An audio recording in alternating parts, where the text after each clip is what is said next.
בסרטון זה ניתן לראות את השלבים שדיברנו עליהם, שלב ההרצה ושלב הזריקה עצמה. ההרצה מורכבת מכל התנועות שהאתלט מבצע עד הזריקה עצמה, והן עשויות להיות גלישה והרצה סיבובית.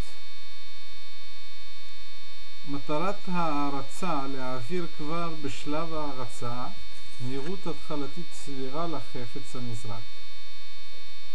מטרה נוספת זה להביא את הזורק לעמדה טכנית אופטימלית כזאת שתאפשר לו להתחיל את ביצוע הזריקה ביעילות מרבית.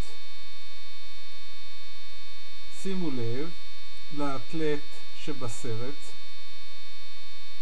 איך הוא מבצע את שני השלבים האלה.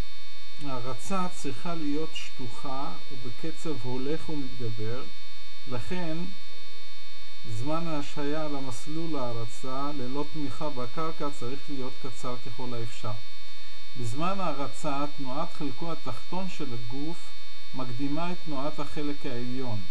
תנועת החלק התחתון היא מהירה יותר ובכך מאפשרת הגדלת המנוף בזמן הזריקה וניצול מרבי של הכוח המופעל על ידי האתלט. מהירות ההרצה של הזורק תלויה ביכולת ההרצה שלו ושליטה בו זמנית בטכניקת התנועה.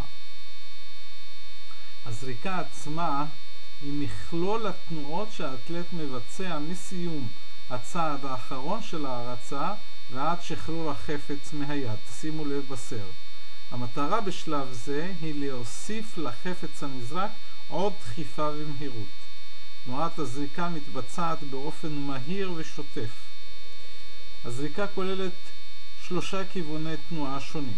תנועת הרמה שבה מועלים המסה של החפץ ומרכז הכובד של הזורק. תנועת העברה שבה משקלו של הזורק ומיד לאחר מכן המסה של החפץ הנזרק מועברים מרגל ימין לרגל שמאל בהנחה שהזורק הוא ימני.